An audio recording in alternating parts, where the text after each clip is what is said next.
Occupy Kashmir का अगर अस्तित्व है तो जवाहरलाल नेहरू जी की ये युद्ध विराम के कारण है। इसका जिम्मेदार जवाहरलाल नेहरू है।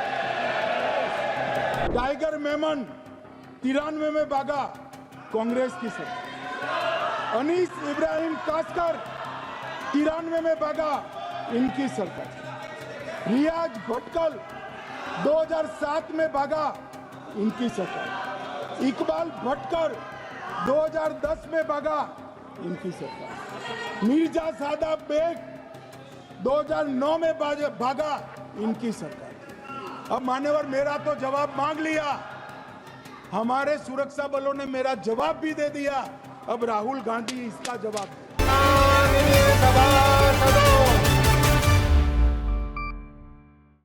मैं आज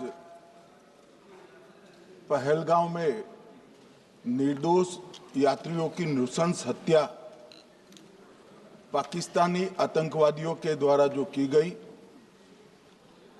और उसके जवाब में देश के प्रधानमंत्री जी ने दृढ़ इच्छा शक्ति का परिचय कराते हुए ऑपरेशन सिंदूर की सेना को परमिशन दी और हमारे वीर जवानों ने सटीकता बहादुरी के साथ पाक स्थित आतंकवादी अड्डों को चूर चूर करने का काम किया। वो घटना पर जो बहस हो रही है, इसमें हिस्सा लेने के लिए मैं खड़ा हुआ हूं। माननीय अध्यक्ष जी, सबसे पहले पहलगांव में जो नृशंस हत्या की गई निर्दोष नागरिकों की, धर्म पूछकर उनको मारा गया, इनके परिवार के सामने मारा गया और बड़ी बर्बरता के साथ ये हत्याएं की गई, इसकी मैं घोर निंदा करता हूं। और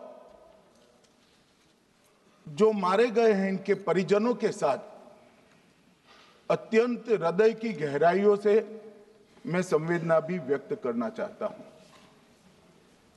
ऑपरेशन सिंदूर के जवाब में पाकिस्तान के हमारे नागरिक ठिकानों पर गोलीबारी की, इसमें भी कुछ नागरिक हताहत हुए। गुरुद्वारा भी टूटा, मंदिर भी टूटा। जो भी नागरिक उसमें घायल हुए हैं और जो हताहत हुए हैं, वो सभी के प्रति मैं पूरे सदन की ओर से गहरी संवेदना व्यक्त करना चाहता हूं। माननीय अध्यक्ष जी, कल से यहां पर पक्ष और विपक्ष दोनों की चर्चा चल रही है और स्वाभाविक है, जब इस तरह की नृशंस घटना घटे देश में, तब इस पर मुक्त चर्चा भी होनी चाहिए, चिंतन भी होना चाहिए। आगे न हो इसकी व्यवस्था की भी चिंता होनी चाहिए।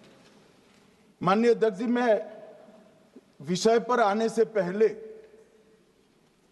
आपके माध्यम से सदन को और सदन के माध्यम से पूरे देश को ऑपरेशन महादेव जो कल एक हुआ है, इसकी जानकारी देना चाहता हूं। माननीय अध्यक्ष जी, कल ऑपरेशन महादेव में सुलेमान उर्फे फैजल जट, अफगान और जिब्रान, 3 आतंकवादी सेना, सीआरपीएफ और जम्मू कश्मीर पुलिस के संयुक्त अभियान में ऑपरेशन महादेव में मारे गए। और माननीय अध्यक्ष जी, ये जो सुलेमान है, ए श्रेणी का लश्कर तोयबा का कमांडर था पहलगाम हमले में, और गगनगिर आतंकी हमले में वो लिप्त था। इसके ढेर सारे सबूत हमारी एजेंसियों के पास है। अफगान ए श्रेणी का लश्कर तैयबा का आतंकवादी था और जिब्रान भी ए ग्रेड आतंकवादी था। और माननीय अध्यक्ष जी, मैं सदन को और सदन के माध्यम से पूरे देश को बताना चाहता हूं, जिन्होंने बेसरन घाटी में हमारे प्रवासियों को, नागरिकों को मारा था, ये तीनों आतंकवादी ये थे और तीनों मारे गए।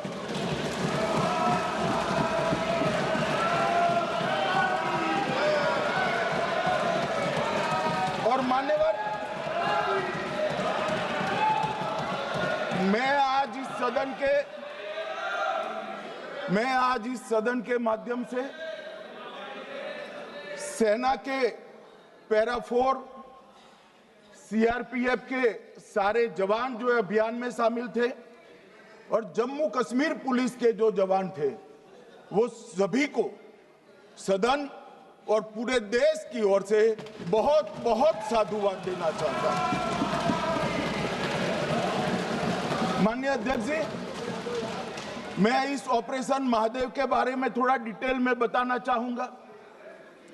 ऑपरेशन महादेव की शुरुआत 22 मई 2025 को, एक प्रकार से तो जिस दिन हत्या हुई थी उसी दिन रात को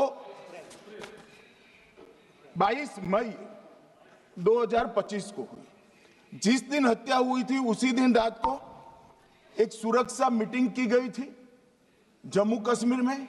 ये पूछ रहे थे, कोई गए नहीं, सिर्फ राहुल गांधी गए। अब आपकी आंख कौन से चश्मे से देख रही है मुझे मालूम नहीं। माननीय अध्यक्ष जी, 1 बजे हमला हुआ, मैं 5:30 बजे श्रीनगर में उतर चुका था। माननीय अध्यक्ष जी, अरे सुनो, मैं बताता हूँ ना 22 में, सुनो ना प्लीज, धैर्य रखकर सुनो, हमने आपको नहीं टोका है, सुनना पड़ेगा भाई, ऐसे नहीं चलेगा। माननीय अध्यक्ष जी, नहीं, पर बैठे बैठे मत बोलिए आप भी। माननीय अध्यक्ष जी, 23 अप्रैल को टिप्पणी मत करिए। एक सुरक्षा मीटिंग की गई। सभी सुरक्षा बल, सेना, CRPF, BSF, Jammu Kashmir police, और सबसे पहले उसमें निर्णय किया गया कि जो नृशंस हत्यारे हैं वो देश छोड़कर पाकिस्तान भाग न पाए, इसकी हमने पुख्ता व्यवस्था की और भागने नहीं। 22 मई को आईबी के पास एक ह्यूमन इंटेल आई और एक क्षेत्र के अंदर, दाची गांव क्षेत्र के अंदर आतंकवादियों की उपस्थिति की सूचना मिली। आईबी और सेना द्वारा दाचीकाम क्षेत्र में अल्ट्रा सिग्नल कैप्चर करने के लिए जो इंस्ट्रूमेंट हमारी एजेंसियों ने बनाए हैं, इसके द्वारा इस सूचना को पुख्ता करने के लिए मई से 22 जुलाई तक लगातार प्रयास किए गए। ठंड में ऊंचाइयों पर हमारे सेना के अधिकारी पैदल इनके सिग्नल प्राप्त करने के लिए घूमते रहे, आईबी के अफसर भी घूमते रहे, सीआरपीएफ भी घूमती रही, और मान्यवर 22 जुलाई को हमें सफलता मिली। सेंसर्स के माध्यम से आतंकवादी होने की पुष्टि मिल गई। तब 4 पैरा जो हमारी सेना का एक हिस्सा है, उसकी नेतृत्व में 4 पैरा के जवान, सीआरपीएफ के जवान और जम्मू कश्मीर पुलिस के जवान मान्यवर एक साथ ये आतंकवादियों को घेरने का काम किया। सेना, सीआरपीएफ, जम्मू कश्मीर पुलिस की मीटिंग भी की गई।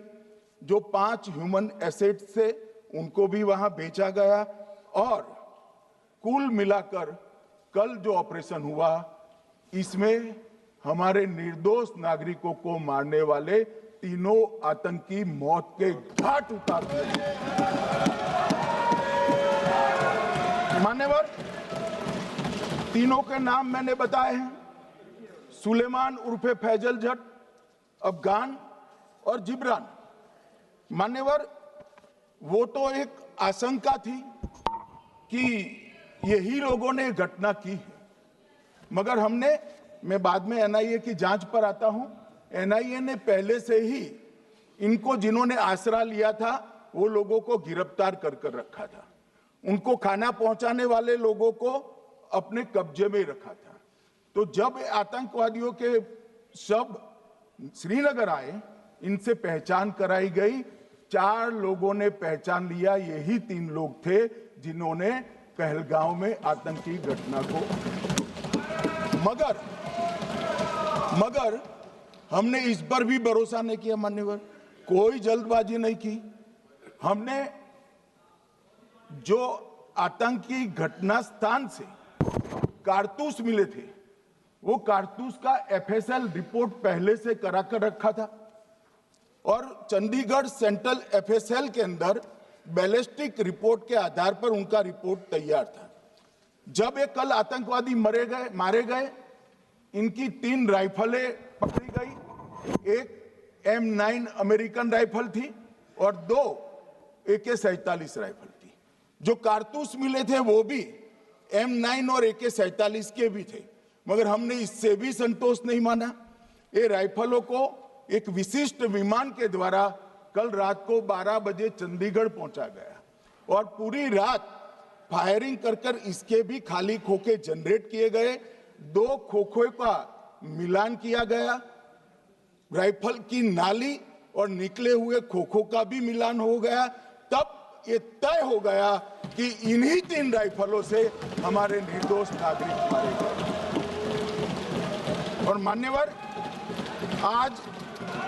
आज मैं सदन को बताते हुए बहुत खुश हूं, मोदी जी ने ऑपरेशन सिंदूर कर आतंकवादियों को जिन्होंने आतंकवादियों को भेजा था, उनके आकाओं को जमीन में मिलाने का काम किया था। सेना और सीआरपीएफ ने वो आतंकवादियों को भी समाप्त कर दिया। और मान्यवर,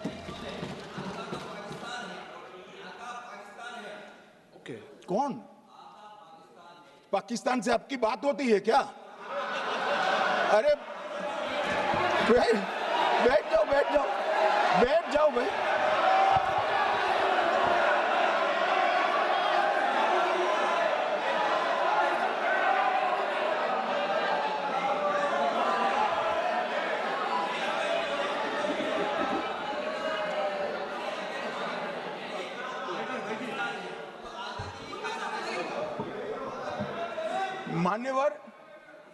मान्यवर मैं बताता हूं कैसे इनके आका मारे गए, वो भी नाम के साथ बताता हूं, जगह के साथ बताता हूं, घंटे, मिनट और सेकंड के साथ बताता हूं। मान्यवर मैं तो अपेक्षा करता था कि जब ये सूचना सुनेंगे पक्ष विपक्ष में खुशी की लहर दौड़ जाएगी, मगर ये स्याही पड़ गई इनके चेहरे। ये क्या है मान्यवर, किस तरह की पॉलिटिक्स है भाई? आतंकवादी मारे गए, आपको इसका भी आनंद नहीं है?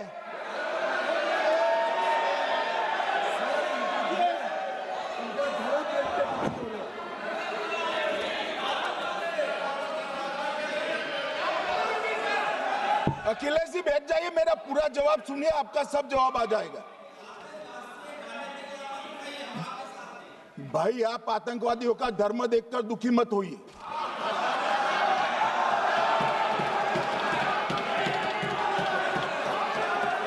अखिलेश बैठ जाइए यार।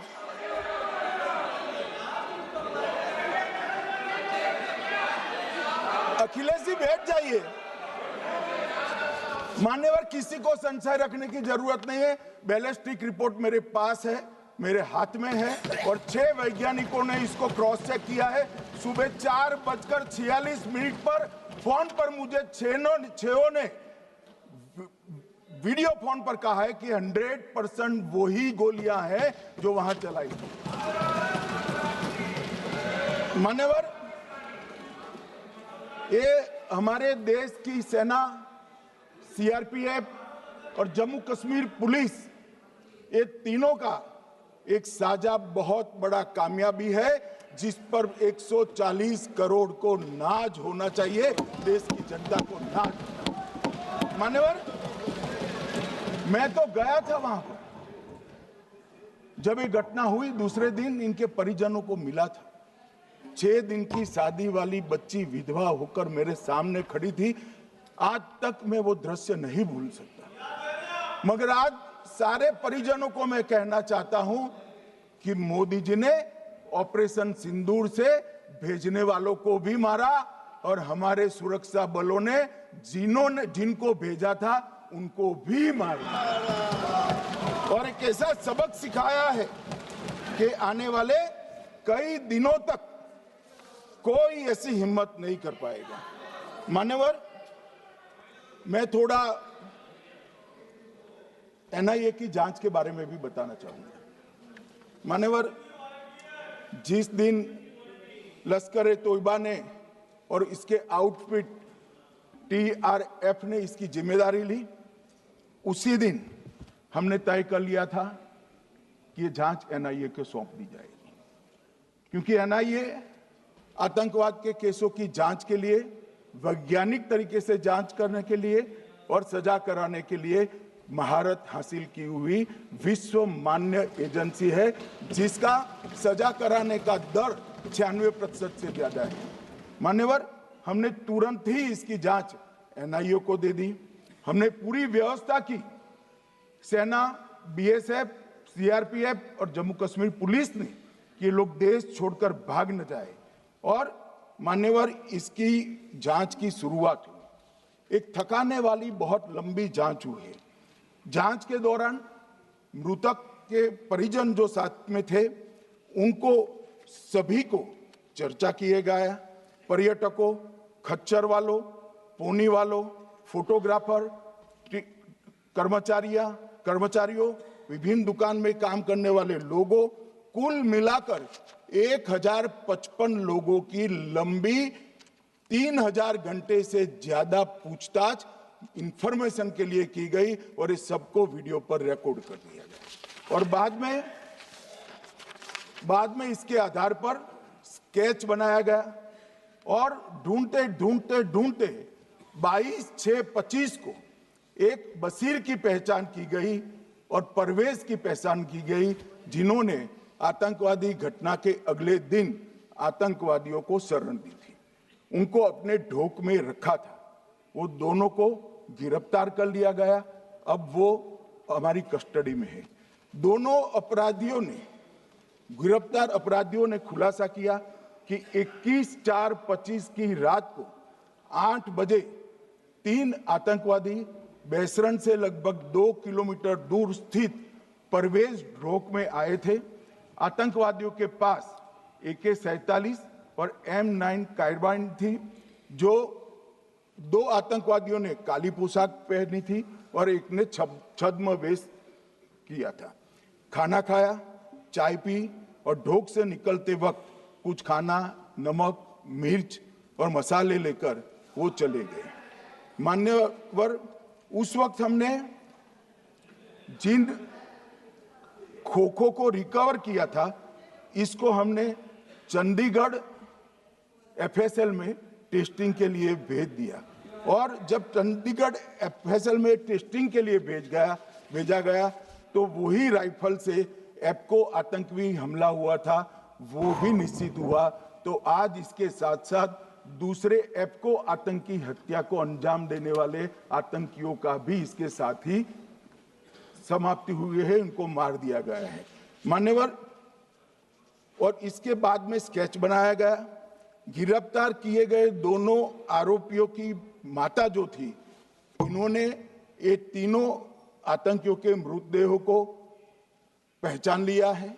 दोनों आतंकवादी घटना में साथ लेने वाले उनके साथियों ने भी पहचान लिया है और अब उसकी FSL की पुष्टि भी आज सुबह 4 बजे हो गई थी। अब मैं जांच का पूरा ब्यौरा बताना चाहता हूं। मान्यवर, ये हमले में 3 पाकिस्तानी आतंकवादी थे।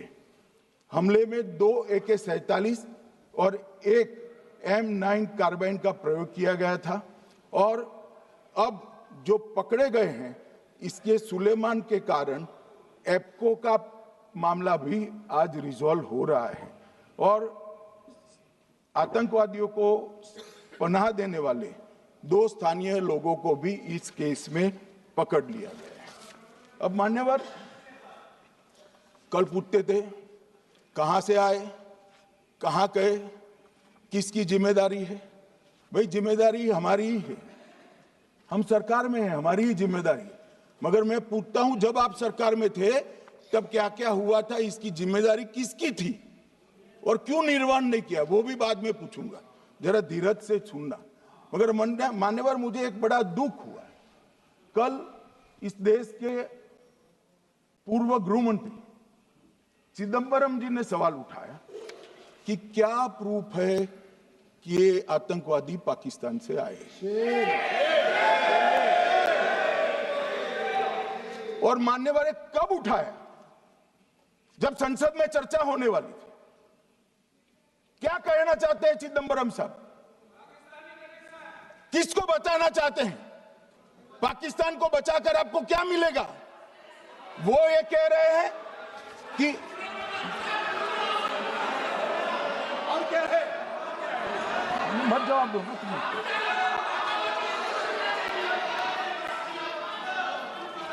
मान्यवर हमारे पास, मैं आज चिदंबरम साहब को कहना चाहता हूं, मैं आज चिदंबरम साहब को आपके माध्यम से कहना चाहता हूं, हमारे पास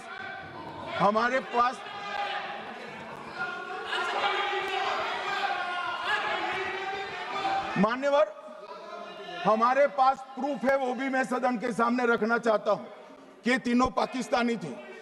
3 में से 2 के पाकिस्तान के वोटर नंबर भी आज हमारे पास उपलब्ध है। मान्यवर ये राइफलें हैं, ये राइफलें भी हमारे पास उपलब्ध है।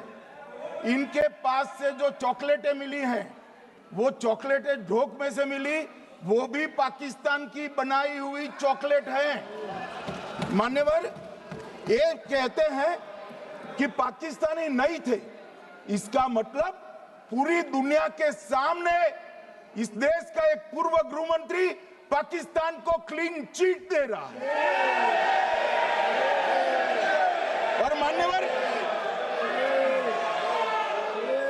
और मान्यवर वो पाकिस्तानी आतंकवादी नहीं थे ऐसा बोलकर श्री चिदंबरम अगर पाकिस्तानी आतंकवादी नहीं थे तो पाकिस्तान पर हमला क्यों किया, वो भी सवाल खड़ा कर रहे हैं। मान्यवर आज पूरी दुनिया ने हमारे संसद सदस्य गए थे, स्वीकारा था कि हमला पाकिस्तान ने किया है, और इस देश का गृह मंत्री जो कांग्रेस पार्टी से आता है वो कहता है कि क्या सबूत है।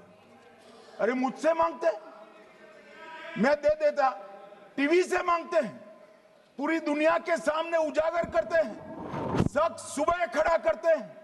पाकिस्तान को बचाने का इनका ये षड्यंत्र आज 130 करोड़ लोग जान रहे हैं। बच नहीं पाओगे आप लोग, बच नहीं पाओगे। मान्यवर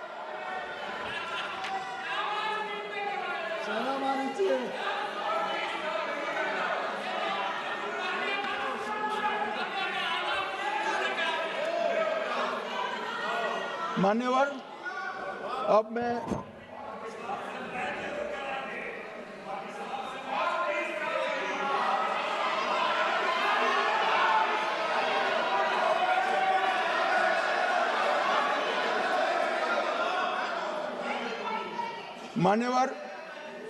अब मैं पहलगांव आतंकी हमला और ऑपरेशन सिंदूर, ये दोनों घटनाक्रम के लिए मान्यवर ये अभी से थक जाते हैं।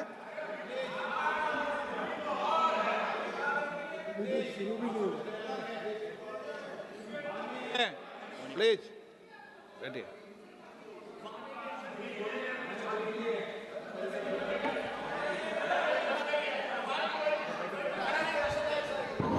मान्यवर मैं आपके माध्यम से कहना चाहता हूं, थोड़ा धैर्य रखे भैया, अभी तो शुरू हुआ है, अभी तो शुरू हुआ है। मान्यवर मैं पहलगांव आतंकी हमला और ऑपरेशन सिंदूर के बारे में पूरा घटनाक्रम बताना चाहता हूं। कल ढेर सारे सवाल उठाए। वैसे तो मुझे लगता था कि कल रक्षा मंत्री जी के भाषण के बाद शायद कांग्रेस पार्टी सपोर्ट में भाषण देना शुरू करेगी और अगर थोड़ी बहुत जनता की इच्छा की परख होती तो वो ही करते, मगर नहीं करा, क्योंकि रक्षा मंत्री जी ने बहुत बारीकी से ऑपरेशन सिंदूर की सफलता, इसकी जरूरियात, इसकी प्रासंगिकता और इसके परिणाम, इसके बारे में बहुत अच्छे तरीके से सदन के माध्यम से पूरी देश की जनता के सामने रखा जाए। मगर फिर भी उन्होंने बहुत सारे सवाल किए। अब सवाल किए हैं तो मुझे जवाब देना भी पड़ेगा, उनको सुनना भी पड़ेगा। मान्यवर, मैं पूरा घटनाक्रम बताना चाहता हूं। मान्यवर, 22 अप्रैल को पहलगांव में आतंकवादी हमला हुआ। इसमें 26 लोग मारे गए, 25 भारतीय और 1 नेपाली नागरिक। हमने उसी वक्त मैं श्रीनगर जाने के लिए निकल गया। रात को ही सुरक्षा बलों की मीटिंग कर ये भाग न पाए इसकी व्यवस्था की। माननीय मोदी जी ने 23 और 30 अप्रैल को सीसीएस की मीटिंग चेयर की। ये कह रहे हैं, मैं आज बताना चाहता हूं कि सीसीएस की 23 अप्रैल की मीटिंग में क्या हुआ। सबसे पहला कांग्रेस पार्टी का ब्लंडर था सिंधु जल संधि, इसको स्थगित करने का काम नरेंद्र मोदी जी ने किया। हमने अटारी के माध्यम से एकीकृत जांच चौकी जो चलती थी उसको बंद कर दिया। पाकिस्तानी नागरिकों के सार्क वीजा को सस्पेंड कर सभी को वापस पाकिस्तान भेजने का काम किया।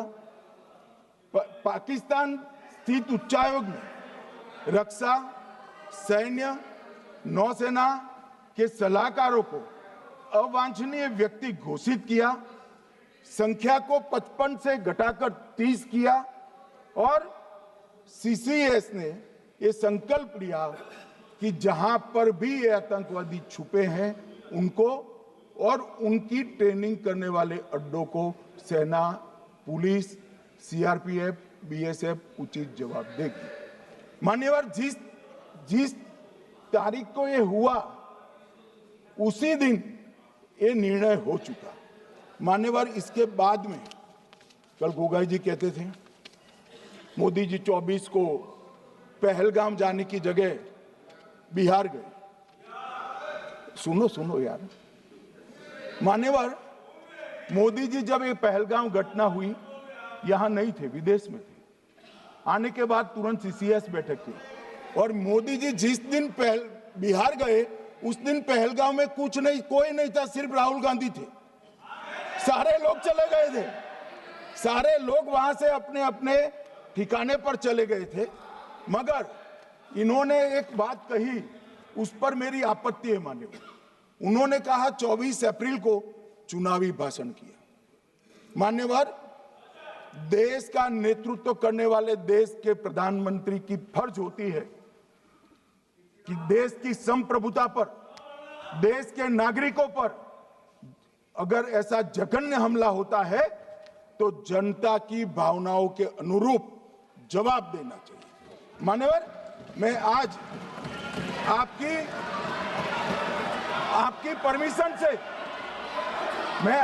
परमिशन से मोदी जी के बिहार भाषण के कुछ अंश पढ़ना चाहता हूं। कोट अनकोट है। 22 अप्रैल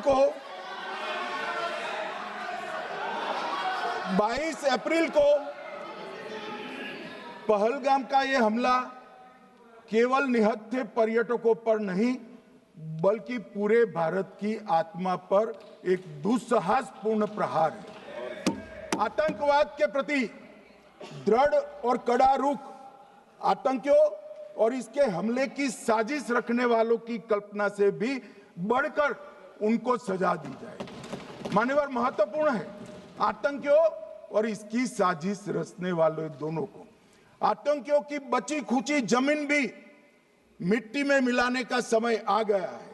140 करोड़ भारतीय इस बात के लिए एकजुट है कि आतंक के आकाओं की कमर तोड़ दी जाएगी। भारत हरेक आतंकवादी और उनके समर्थकों की पहचान करेगा, उनका पता लगाएगा और उन्हें दंडित करेगा। आतंकवाद कभी भी भारत की आत्मा नहीं तोड़ पाएगा। न्याय सुनिश्चित करने का मैं हर संभव प्रयास करूंगा। अनकोट। अब इसमें किसी को चुनावी भाषण दिखाई पड़ता है तो उसकी समझ शक्ति पर बहुत सारे सवालिया निशान लग जाते हैं। ये चुनावी भाषण नहीं है। आतंकवाद के खिलाफ लड़ने का 140 करोड़ भारतीयों का प्रतिघोष है जो मोदी जी ने वहां दिया। इनको चुनावी भाषण दिखाई पड़ता है। जैसे चश्मे होते हैं ऐसी ही दृष्टि होती है। मान्यवर, इसके बाद 30 अप्रैल को मान्यवर 30 अप्रैल को सीसीएस की बैठक हुई। पहले 23 को हुई थी। उसमें सशस्त्र बलों को पूर्ण ऑपरेशन की फ्रीडम दे दी गई। प्रधानमंत्री मोदी जी ने सीसीएस की उपस्थिति में रक्षा मंत्री, एनएसए और सेनाओं के प्रमुख के साथ बैठकर पूर्ण ऑपरेशनल फ्रीडम देने का काम किया और इसके बाद ये ऑपरेशन सिंदूर हुआ। मान्यवर, ऑपरेशन सिंदूर 7 मई को रात को 1:04 से 4 मिनट से 1:24 तक चला। उसमें पाकिस्तान के 9 आतंकी ठिकानों को ध्वस्त कर दिया और पूरी दुनिया ने इसके दृश्य देखे। साहब, इससे बड़ा संयमित हमला नहीं हो सकता। आजकल दुनिया में युद्ध चल रहे हैं, हम देख रहे हैं, बच्चे मर रहे हैं, महिलाएं मर रही, निर्दोष मर रहे हैं। हमने 9 आतंकी अड्डों को समाप्त किया, परंतु एक भी सिविलियन नहीं मारा गया, केवल और केवल आतंकी मारे गए। स्थान थे मरकज सुभान अल्लाह बहावलपुर, मरकज तैयबा मुरीद के, महमूना जाया कैंप सियालकोट, अरे नाम सुनो काम में आएंगे, सरजाल camp Sialkot, Sawai Nala camp Muzaffarabad, Syedna Bilal camp Muzaffarabad, Gulpur camp Kotli, Barnala camp Bhimber और अब्बास कैंप कोटली। मान्यवर, सर्जिकल स्ट्राइक और एयर स्ट्राइक में हमने पाक ऑक्यूपाई कश्मीर में ही हमला किया। एक प्रकार से भारत के हिस्से पर ही हमला किया। पाक ऑक्यूपाई कश्मीर हमारा ही है, तो हमने तो हमारे हिस्से में हमला किया। मगर इस बार 100 किलोमीटर अंदर घुसकर पाकिस्तान की भूमि पर आतंकवादियों को तबाह करने का काम। और मान्यवर, ये आतंकी वो के ठिकानों पर हमला हुआ, इसमें मारा कौन गया? हाफिज मोहम्मद जमील जैसे मोहम्मद के प्रमुख मौलाना मसूद अजहर के बहनोई, मुदस्सर खादियान मरकज तैयबा मुरीद का प्रमुख, याकूब मलिक जेएम पदाधिकारी, मोहम्मद हमसा जमील जेएम ऑपरेटिव, मोहम्मद यूसुफ अजहर गंभीर रूप से घायल था, फिर मारा गया, जैसे मोहम्मद का आमिर, मोहम्मद हसन खान गंभीर रूप से घायल था, फिर मारा गया, जेएम ऑपरेटिव मोहम्मद हसन गंभीर रूप से घायल हुआ, अब्दुल मलिक, खालिद अबू अक्स और नोएम मलिक, इनका कोई पता ठिकाना नहीं। और मान्यवर, ये पूछते थे मुझे कल कि पहलगांव के दोषी कहां गए, वो पहलगांव के दोषी कहां गए? ये जो मैंने, अरे सुनो ना यार, ये जो 10 मैंने नाम पढ़े हैं, इसमें से 8 ये चिदंबरम एंड कंपनी के समय में आतंकवादी घटना घटाने वाले लोगों को नरेंद्र मोदी जी ने मारा। ये हमें पूछते हैं कहां गए? अरे भाई, आपके समय में जो छुप गए थे उनको चुन चुन कर हमारी सेना ने समाप्त कर दिया है। और ये 10 नहीं, कल राजनाथ जी घबराते घबराते बोले हैं, अब ऑथेंटिक शब्द का है, मैं बढ़ा नहीं सकता, मगर कम से कम 100 लोगों को हमारी सेना ने समाप्त, 100 से अधिक लोगों को हमारी सेना ने समाप्त करने का काम। मान्यवर, और इस पर भी गर्व नहीं कर सकते आप, इस पर भी गर्व नहीं कर सकते।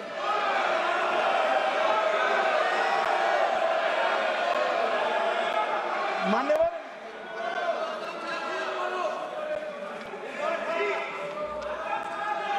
मान्यवर 7 मई को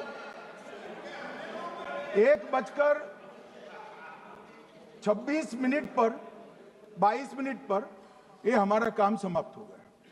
हमारे डीजीएमओ ने उनके डीजीएमओ को बता दिया कि भाई हमने आतंकवादी हमलों पर स्थानों पर सिर्फ हमला किया है, इनके हेडक्वार्टर पर हमला किया है, जो हमारा आत्मरक्षा का अधिकार है।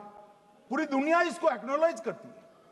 ऐसा नहीं हो सकता है मनमोहन सिंह के समय की तरह कि वो आकर मारेंगे और हम चुपचाप बैठे रहेंगे और जाकर चर्चा करेंगे। ये नरेंद्र मोदी सरकार, ऐसा नहीं हो सकता। डोजियर भेजते रहेंगे। मान्यवर, उरी में हमला हुआ, हमने सर्जिकल स्ट्राइक किया। पहलगाम में हमला हुआ, एयर स्ट्राइक करा, और अरे पुलवामा में हुआ, एयर स्ट्राइक करा, और पहलगाम में हमला किया। 100 किलोमीटर अंदर जाकर 9 अड्डों और 100 से ज्यादा आतंकवादी को समाप्त। मान्यवर, अब देखिए, हमने तो हमला किया था पाकिस्तान स्थित टेररिस्ट ठिकानों पर। अब पाकिस्तान से गलती हो गई, टेररिस्ट ठिकानों पर जो हमला किया था उसको वो अपने पर का हमला मान बैठे, और पूरी दुनिया में कहते थे कि हमारा टेररिज्म से कोई लेन देन नहीं है, ये तो अब ऐसे ही ग्रुप करते, हम तो विक्टिम है, जो मनमोहन सिंह ने सर्टिफाइड भी कर दिया था कि ये भी विक्टिम है। मान्यवर, मगर दूसरे दिन इनकी श्रद्धांजलि का कार्यक्रम हुआ और पाकिस्तान को मालूम नहीं पड़ा कि ये पूरी दुनिया देखेगी। सेना के आला अफसर उनके नमाजे जनाजा में उपस्थित हुए, उनके जनाजे को कंधा दिया, और ये सारे आतंकवादियों के जनाजे के जुलूस के अंदर पाकिस्तानी सेना, इनके अफसर, आईएसआई के अफसर, वहां की पुलिस के अफसर अश्रुभीनी आंख के साथ जुड़े थे। और मान्यवर, ये सिंदूर ने पाकिस्तान को पूरी दुनिया में एक्सपोज कर दिया कि पाकिस्तान के अंदर टेररिज्म स्टेट स्पॉन्सर्ड टेररिज्म है। ये पूरी तरह से, मान्यवर, पूरी तरह से एक्सपोज हो गया। 8 मई को पाकिस्तान ने हमारे रिहायशी इलाकों में हमला किया, हमारे सेना के अड्डों पर हमला किया, मगर एक भी मिसाइल से उनका कुछ नुकसान नहीं कर पाई। बहुत नजदीक से की हुई गोलाबारी के कारण हमारे एक गुरुद्वारा टूटा, एक मंदिर टूटा, कुछ हमारे नागरिक हताहत हुए।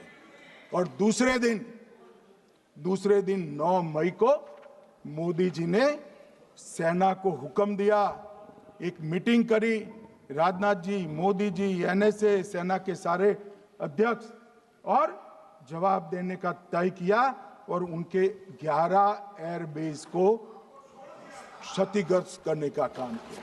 मान्यवर, 8 एयरबेस इतने सटीक तरीके से तोड़े गए, पाकिस्तान की पूरी एयर डिफेंस सिस्टम धरी की धरी रहेगी, कुछ नहीं कर पाई।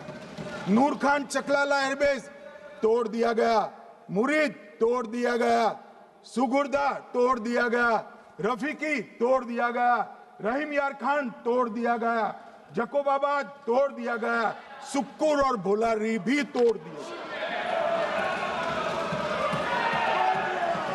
और सुक्कुर, लाहौर, अरिफवाला, चुनेन, जकोकाबाद और नया चोर, ये 6 रडार सिस्टम भी उनके पूरी तरह से ध्वस्त कर दिए। 2 surface to air guided weapon Lahore और अकारा में इनका जखीरा भी समाप्त कर दिया गया। और मान्यवर, ये हर चीज में पॉलिटिक्स करते हैं, हर चीज में।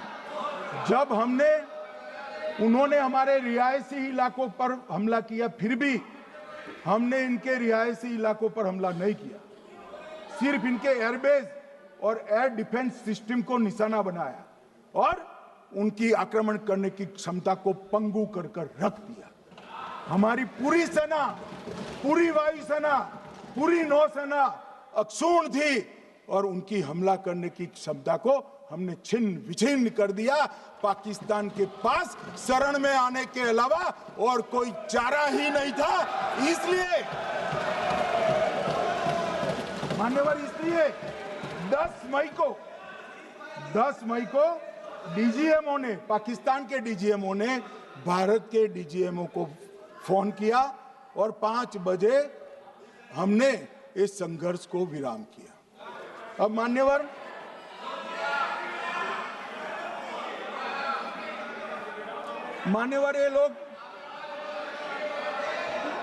ये लोग कल सवाल उठा रहे थे कि इतनी अच्छी पोजीशन में थे, आपने युद्ध क्यों नहीं किया? युद्ध के कई परिणाम होते हैं मान्यवर, करना न करना वो सोचकर करना पड़ता है। मगर मैं इसी देश के इतिहास से कुछ घटनाएं बताना चाहता हूं। 1948 में मान्यवर, कश्मीर में हमारी सेनाएं निर्णायक बढ़त पर थी। सरदार पटेल ना बोलते रहे, जवाहरलाल नेहरू जी ने एक तरफा युद्ध विराम कर दिया। और मान्यवर, मैं बड़ी जिम्मेदारी के साथ कहता हूं, मैं इतिहास का विद्यार्थी हूं। पाक ऑक्यूपाई कश्मीर का अगर अस्तित्व है तो जवाहरलाल नेहरू जी की ये युद्ध विराम के कारण है। इसका जिम्मेदार जवाहरलाल नेहरू है। मान्यवर, 1960 में सरदार पटेल ने विरोध किया था, गाड़ी लेकर आकाशवाणी तक गए थे, घोषणा न करते दरवाजे बंद कर दिए थे। मान्यवर, 1960 में सिंधु जल पर भौगोलिक व रणनीतिक रूप से हम बड़े मजबूत थे और उन्होंने सिंधु समझौता क्या किया? 80% भारत का पानी पाकिस्तान को दे दिया। मान्यवर, 62 के लड़ाई की बात मैं बाद में करता हूं। 65 की लड़ाई में हाजीपीर जैसे स्ट्रेटेजिक जगह पर हमने कब्जा किया था। 66 में उसको लौटा दिया गया। मैं 71 के युद्ध की भी बात करना चाहता हूं। मान्यवर, 71 में कल राजनाथ जी ने भी बताया, पूरे देश ने इंदिरा जी का समर्थन किया। उन्होंने पाकिस्तान के 2 टुकड़े कर दिए। बहुत बड़ी विजय थी भारत की और सदियों तक भारत इस विजय पर गर्व करेगा। हम सब भी करते हैं, हमें कोई आपत्ति नहीं। मगर हुआ क्या मान्यवर? युद्ध की विजय की चकाचौंध में क्या हुआ? 93 हजार युद्ध बंदी हमारे पास थे, 93 हजार, और 15,000 वर्ग किलोमीटर क्षेत्र पाकिस्तान का हमारे पास था। 93 हजार युद्ध बंदी, उस वक्त की पाकिस्तान की सेना का 42% और 15,000 वर्ग किलोमीटर क्षेत्र। मगर शिमला में समझौता हुआ, पाक ऑक्यूपाई कश्मीर मांगना ही भूल गए। अगर उस वक्त पाक ऑक्यूपाई कश्मीर मांग लेते, न रहेगा बांस, न बजती बांसुरी। ये कैंप तोड़ने की जरूरत न पड़ती साहब आपको, हमको। मान्यवर, इतना ही नहीं, पाक ऑक्यूपाई कश्मीर तो नहीं लिया, मांगना ही भूल गए। 15,000 वर्ग किलोमीटर की जीती हुई भूमि भी वापस दे दी। तय हुआ था पाकिस्तानी नरसंहार के लिए युद्ध अपराध न्यायाधिकरण बनेगा, नहीं बना। सेना ने पूर्वी पाकिस्तान में नरसंहार किया था। 195 पाकिस्तानी अधिकारियों पर मुकदमा चढ़ना था, भुट्टो अपने साथ इंदिरा जी के सामने से छुड़ा कर ले गए। जनरल मानेकशॉ का एक कोट अनकोट कहता हूं, जनरल मानेकशॉ का, जो एक प्रकार से आर्किटेक्ट माने जाते हैं बांग्लादेश विजय के, इन्होंने कहा कि भुट्टो ने भारत के नेतृत्व को मूर्ख बनाया। अब जो शब्द है, मैं आप कोट अनकोट है, इसमें मेरा कुछ नहीं है, ये लोग गुस्सा न हो सकते। I told her into bracket Indira Gandhi, Indira ji को कहा that he into bracket Bhutto, Bhutto के लिए, he has made monkey out of you.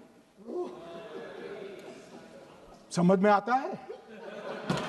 ये फील्ड मार्शल साहब ने कहा है, मान्यवर, और ये हमें सिखा रहे हैं, ये नहीं किया, वो नहीं किया, फलाना नहीं किया, ठिकाना नहीं किया। अरे भाई, आप तो पाकिस्तान को क्लीन चिट दे रहे हो कि पाकिस्तान ने हमला ही नहीं किया है। क्या अधिकार है आपको पूछने का? कोई अधिकार नहीं है साहब। देखिए क्या होता है, मैंने कहा पाकिस्तान को क्लीन चिट दे रहे हो, तो कनी मोदी जी कह रही है कि नहीं, हम नहीं दे रहे। कनी मोदी जी, माननीय अध्यक्ष जी, आपके माध्यम से मैं कनी मोदी को बताना चाहता हूं, माननीय सदस्य जी को, कि वो कह रही है हमने नहीं दिया, मगर जिसके साथ बैठते हो उसका दोस्त तो आपके सर पर आएगा ना। चिदंबरम जी कर रहे हैं, आपके राज्य से है, कांग्रेस के प्रमुख नेता है, देश के पूर्व गृह मंत्री कह रहे हैं कि पाकिस्तान ने आतंकवादी नहीं भेजे थे। क्या क्लीन चिट देना चाहते? किसी को अधिकार नहीं है साहब यहां आतंकवाद पर बोलने का, किसी को अधिकार नहीं। मान्यवर, मैं अब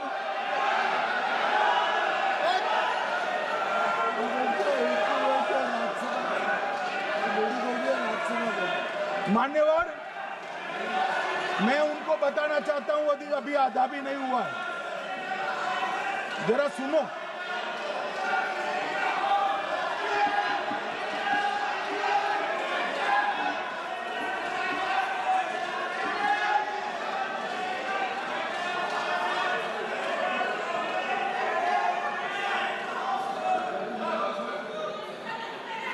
मान्यवर,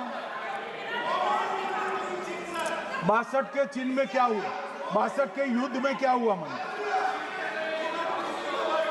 ये अभी कल कुछ कांग्रेस के सदस्य चीन का सवाल पूछ रहे थे, मैं आज पूछना चाहता हूं 62 के युद्ध में क्या हुआ?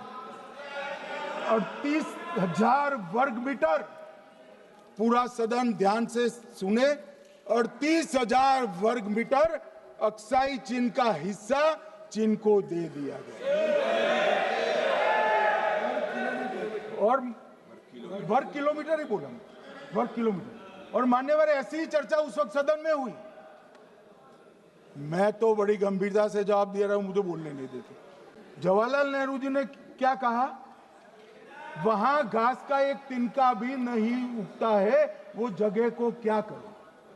तो एक संसद सदस्य ने, नेहरू जी का सर मेरे जैसा था,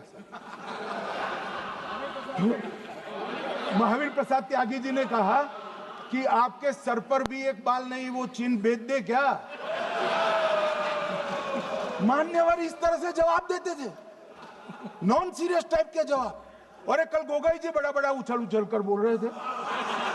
अरे गोगोई जी, आपको मालूम है उन्होंने चीन के बारे में, आसाम के बारे में क्या क्या था? आसाम को आकाशवाणी पर बाय बाय कह दिया था। रिकॉर्डिंग है, रिकॉर्डिंग है।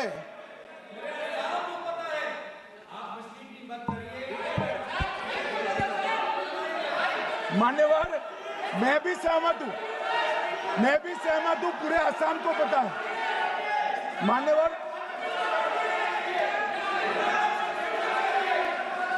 मान्यवर,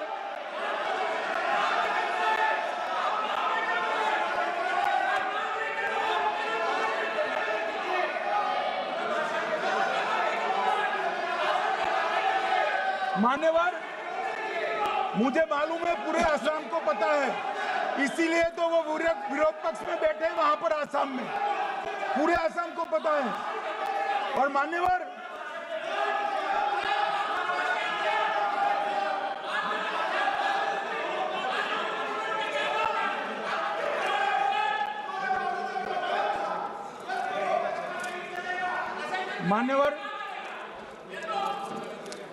मान्यवर, जोर से बोलने से सत्य को छिपाया नहीं जा सकता।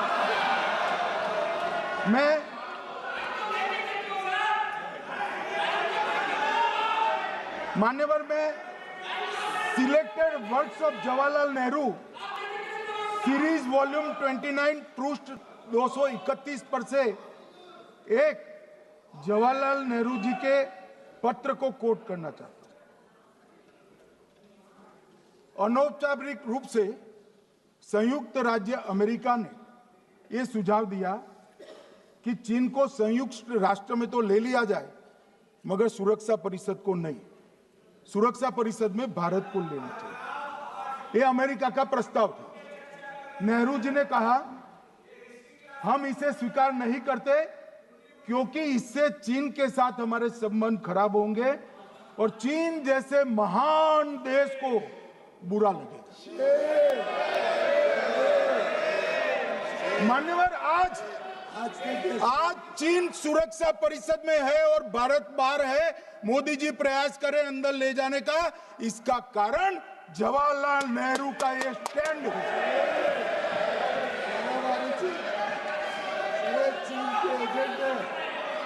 और मान्यवर, ये तो पीढ़ी दर पीढ़ी चलता आ रहा है। राजीव गांधी फाउंडेशन ने चीन के साथ एमओयू कर दिया। अब कहते नहीं है कि एमओयू में क्या था, ये तो बताओ भाई, क्या एमओयू किया था राजीव गांधी फाउंडेशन ने? और जब डोकलाम में हमारे सेना के जवान चीन की सेना के सामने आंख में आंख डालकर बैठे थे, वो चीन के राजदूत के साथ राहुल गांधी मीटिंग कर रहे थे। ये मान्यवर, ऐसा नहीं है। जवाहरलाल नेहरू, सोनिया गांधी, राहुल गांधी, तीन पीढ़ी तक के चीन का प्रेम उतरता जा रहा है। मान्यवर,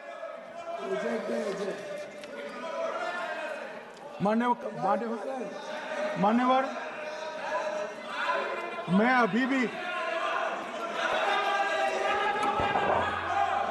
अभी भी एक बात इस महान सदन के माध्यम से देश की जनता को कहना चाहता हूं, जो मेरी मान्यता है। ये सारी आतंकवाद की जड़ पाकिस्तान है और पाकिस्तान कांग्रेस पार्टी की भूल है। पार्टीशन स्वीकार न करते, पाकिस्तान कभी न होता। इन्होंने पार्टीशन को स्वीकार कर देश को तोड़ा है। मान्यवर, कल विदेश मंत्री जी बता रहे थे शर्म अल शेख सम्मेलन का बलूचिस्तान ब्लंडर, जिसने पाकिस्तान को हमारे साथ चर्चा करने के लिए इक्वल फुटिंग पर ला दिया। मान्यवर, अब ये टेररिज्म की बात करते हैं। मैं इसमें भी पूरे देश की जनता को टेररिज्म की विगत 20 साल की स्थिति से अवगत कराना चाहता हूं। मान्यवर, अटल जी की सरकार थी।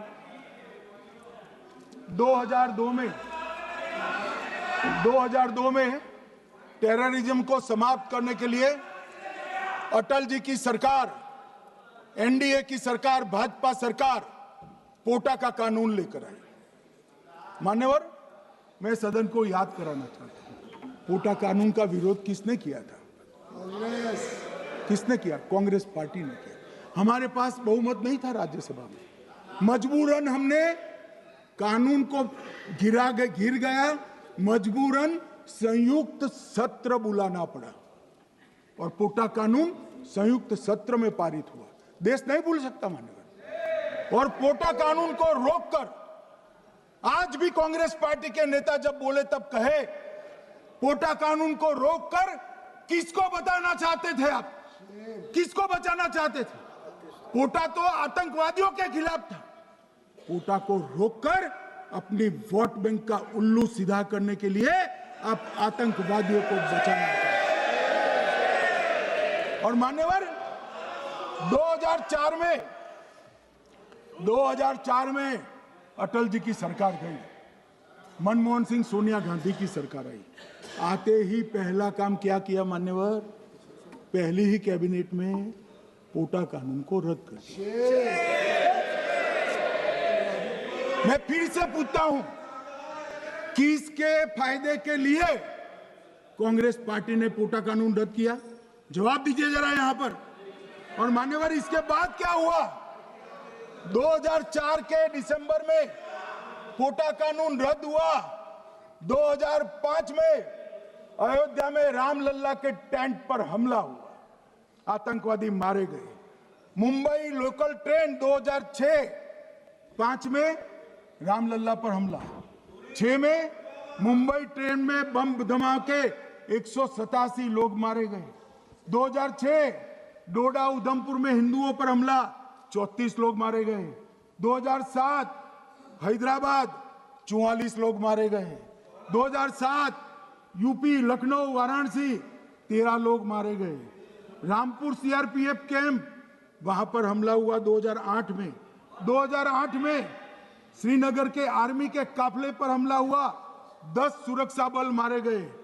मुंबई आतंकी हमला 2008 में हुआ, 246 लोग मारे गए। जयपुर में 8 बम धमाके हुए, 64 लोग मारे गए। 2008 में अहमदाबाद में 21 बम धमाके हुए, 57 लोग मारे गए। दिल्ली में 2008 में 5 धमाके हुए, 22 लोग मारे गए। और पुणे की जर्मन बेकरी 17 लोग मारे गए। वाराणसी में 10 में धमाका हुआ, 11 में मुंबई में 3 धमाके हुए, 27 लोग मारे गए। अब मैं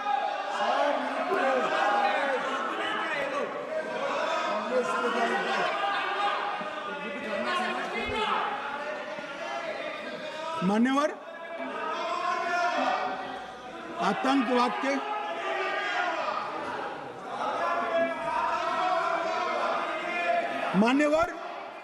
आतंकवाद के खिलाफ लड़ाई होती, कभी वो हमला करते हैं, मगर सवाल ये है कि इन्होंने 5 से 11 के बीच में 27 जघन्य हमले किए, 1000 के करीब करीब लोग मारे गए। आपने क्या किया? क्या किया आपने? जवाब दीजिए, क्या किया? और मैं राहुल गांधी जी को चैलेंज देना चाहता हूं, इन्होंने इस आतंकवादी हमलों के खिलाफ उनकी सरकार ने जो कदम उठाए, यहां खड़े रहकर हिम्मत से बताए देश की जनता को। कुछ नहीं किया मान्यवर। ये यहां से आतंकवादियों की फोटो पाकिस्तान भेजते रहे, डोजियर भेजते रहे। और मान्यवर ये कहते हैं कि आपके समय में भी हमले हुए। मैं उनको अंतर समझाना चाहता हूं, वो देख नहीं पा रहे। मान्यवर, हमारे समय में जो भी आतंकवादी घटना हुई, पाक प्रेरित और कश्मीर सेंट्रिक हुई। देश के हिस्से में 2014 से 2025 तक एक भी घटना नहीं हुई है मान्यवर। ये नरेंद्र मोदी सरकार है मान्यवर। और कश्मीर में भी आज स्थिति ऐसी हुई है, उनको पाकिस्तान से आतंकवादी भेजने पड़ते हैं। कश्मीर में आतंकवादी अब हमारे नहीं बनते हैं मान्यवर। और मैं सलमान खुर्शीद जी को भी याद करना चाहता हूं। एक बार मैंने बड़े सवेरे में नाश्ता करता था, टीवी पर उनको रोते हुए देखा। मुझे लगा क्या हुआ, कोई बड़ी घटना हो गई। तो रोते रोते वो श्रीमती सोनिया गांधी के घर से बाहर आ गए कि बाटला हाउस की घटना देखकर सोनिया जी फूट फूट कर रो पड़ी। अरे रोना था तो शहीद मोहन शर्मा के लिए रोते, बाटला हाउस के आतंकवादियों के लिए रोना आता है। और मान्यवर, हमें पूछते हैं कि आपने क्या किया? कोई अधिकार नहीं है पूछने का, कोई अधिकार नहीं है मान्यवर। और ये हमें पूछते थे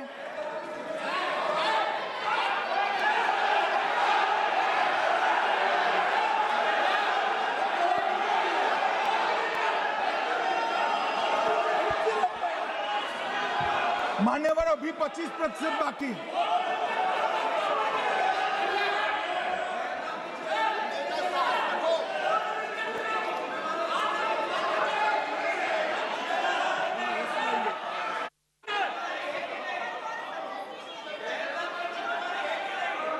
बैठिए। जवाब दे रहे हैं ना आपका, जवाब दे रहे हैं आपका। पहलगांव के बाद जो घटनाक्रम घटित उसका जवाब दे दिया ना माननीय गृह मंत्री जी ने। आपने पूछा आतंकवादियों को क्या हुआ, आतंकवादियों का जवाब दे दिया। क्या पूछना चाहते हैं आप? आपने हर सवाल पूछा, हर सवाल जवाब सुनिए माननीय गृह मंत्री जी।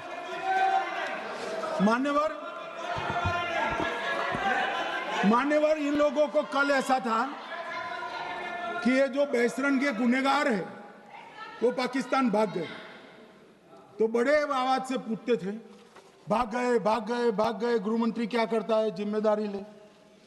हमारी तो सेना ने ठोक दिया, सीआरपीएफ ने ठोक दिया। मान्यवर, अब मेरा तो जवाब बनना ना देता है ना वो मांगना बनता है, मगर मैं उनको कुछ पूछना चाहता हूं।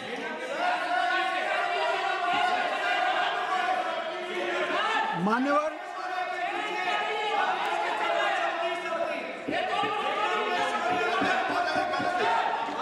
प्लीज, मारेगी तो सेना ही ना, सेना अब ऐसे भी मारेगी ना, तो वो भी ये कह रहे हैं सेना और सीआईएसएफ ने मारा।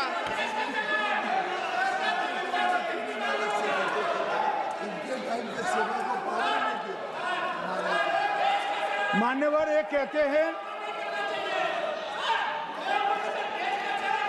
साहब इसको बिठाओ जरा।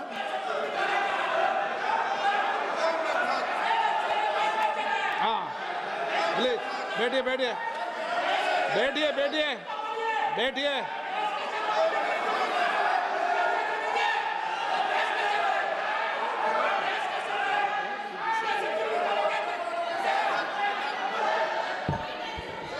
सबको मान्यवर, ये लोग मुद्दा उठाना चाहते हैं तो जरूर उठाए। मैं आज सुबह ही सलमान खुर्शीद जी का वो इंटरव्यू मेरे मोबाइल में रिजर्व कर आया हूं। आप जब भी कहोगे ये पूरे टीवी पर बताने के लिए मैं तैयार हूं। सेव कर आया हूं। इनकी इच्छा है तो कल एक समय तय करिए, यहां बता दीजिए चारों टीवी में, और देश की जनता भी देख ले।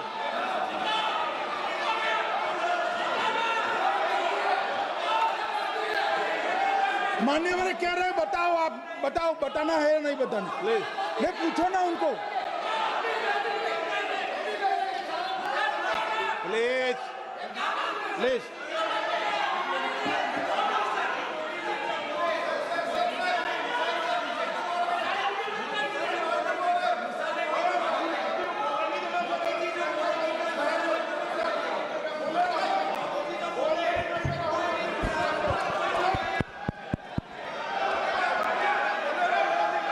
बिट्टू बैठ जा।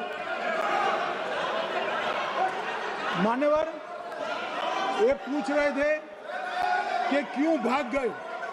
अब मेरा समय काफी जाएगा, मैं जरा संक्षिप्त में कहता हूं, घटनाओं पर नहीं जाऊं। दाऊद इब्राहिम कासकर 1986 में भागा, श्री राजीव गांधी की सरकार। सैयद सलाउद्दीन 93 में भागा, कांग्रेस की सरकार। टाइगर मेमन 93 में भागा, कांग्रेस की सरकार। अनीस इब्राहिम कासकर 93 में भागा, इनकी सरकार। रियाज भटकल 2007 में भागा, इनकी सरकार। इकबाल भटकर 2010 में भागा, इनकी सरकार। मिर्जा सादाब बेग 2009 में भागा, इनकी सरकार। अब मान्यवर, मेरा तो जवाब मांग लिया, हमारे सुरक्षा बलों ने मेरा जवाब भी दे दिया, अब राहुल गांधी इसका जवाब दे।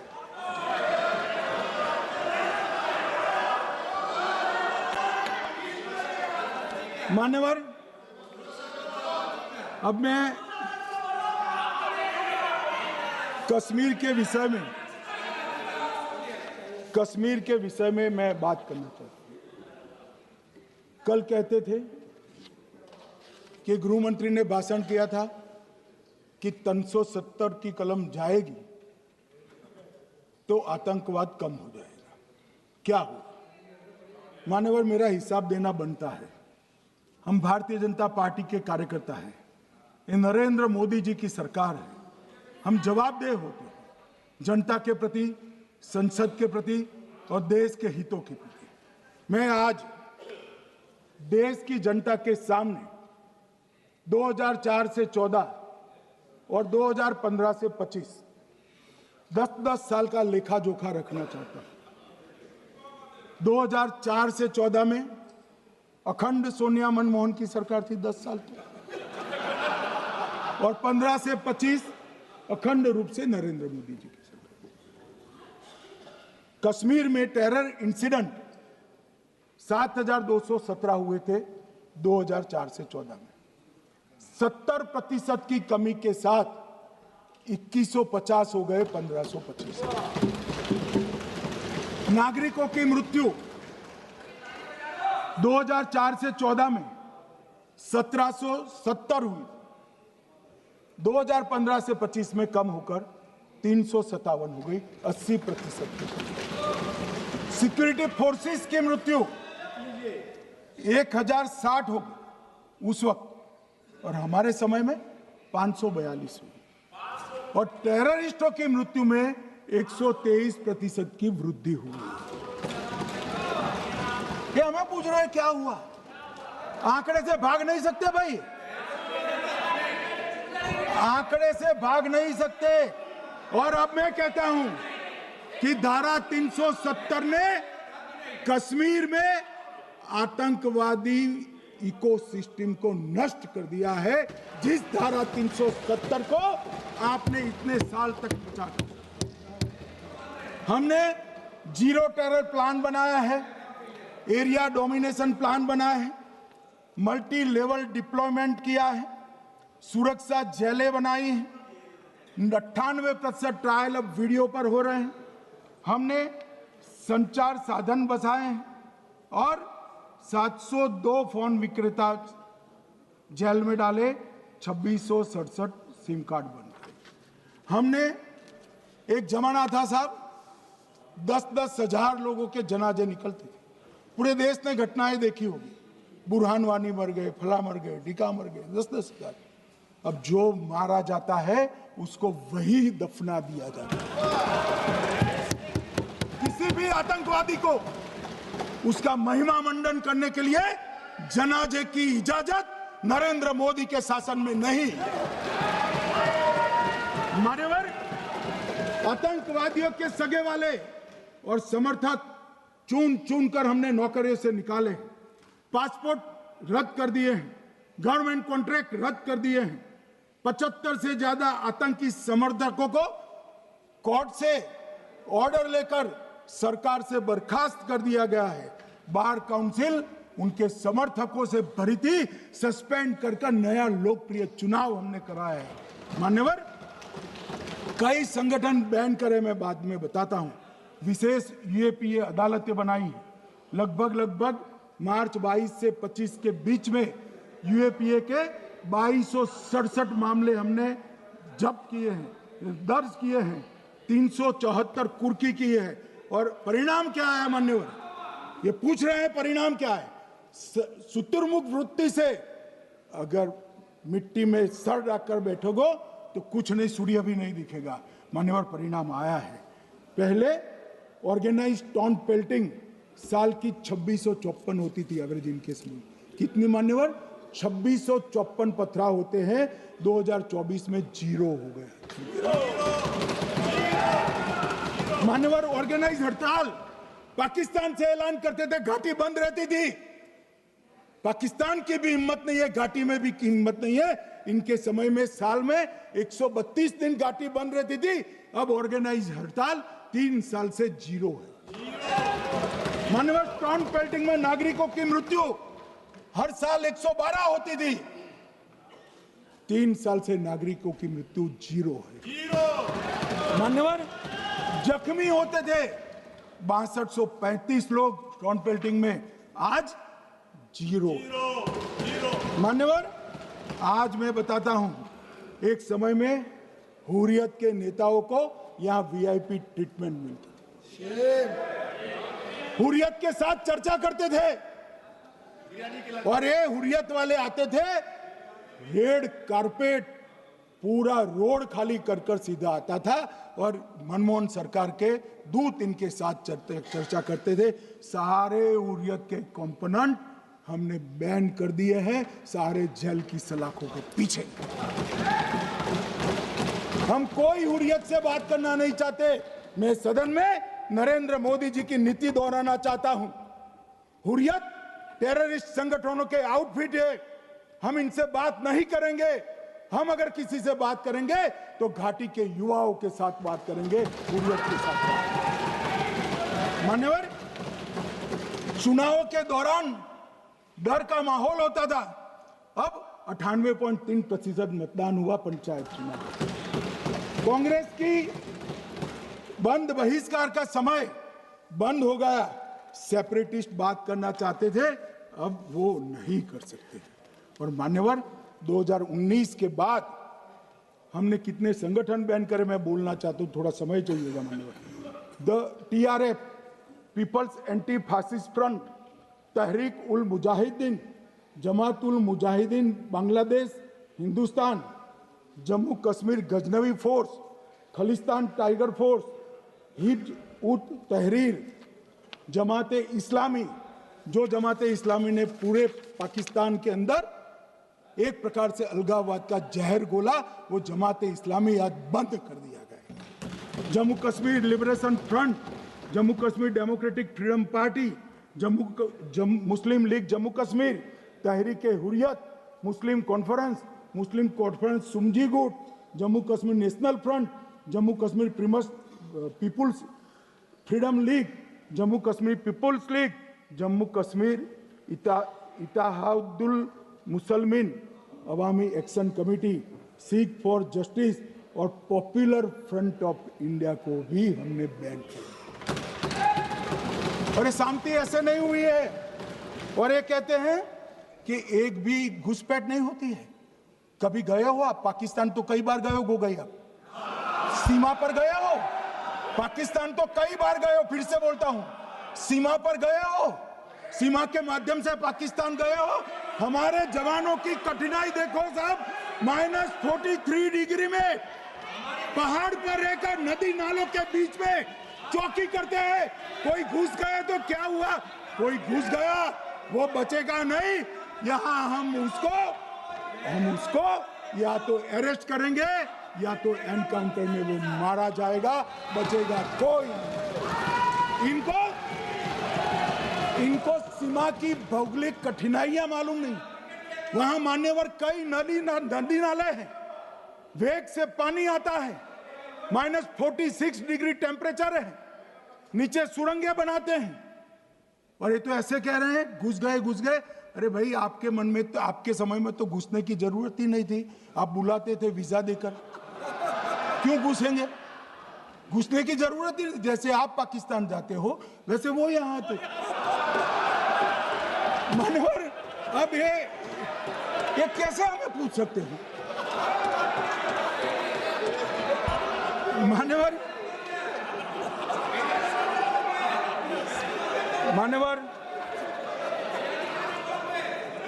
मैं समझ रहा हूं मान्यवर, मैं समझ रहा हूं पोटा का विरोध करने वाले को नरेंद्र मोदी की आतंकवादी विरोधी नीति नहीं पसंद आई। मैं समझ रहा हूं पोटा रद्द करने वाले को नरेंद्र मोदी जी की एंटी टेरर नीति पसंद नहीं आई। मैं समझ रहा हूं टेररिस्टों का बचाव कर वोट बैंक बनाने वालों को एक कोई नीति पसंद नहीं आएगी। मानवर, इसका विरोधी होना है। परंतु मैं आज एक बात यहाँ सदन के सामने आपके माध्यम से सदन को और दुनिया को बताना चाहता हूँ। मानवर, ये नरेंद्र मोदी सरकार है, टेररिज्म के खिलाफ हमारी जीरो टॉलरेंस की नीति है, ऑफर है, और हम विजयी हो। और मान्यवर, मैं फिर से अंत में ऑपरेशन महादेव में जुड़े हुए सेना, CRPF और जम्मू कश्मीर पुलिस के सभी जवानों को 2 हाथ जोड़कर प्रणाम कर बहुत बहुत साधुवाद।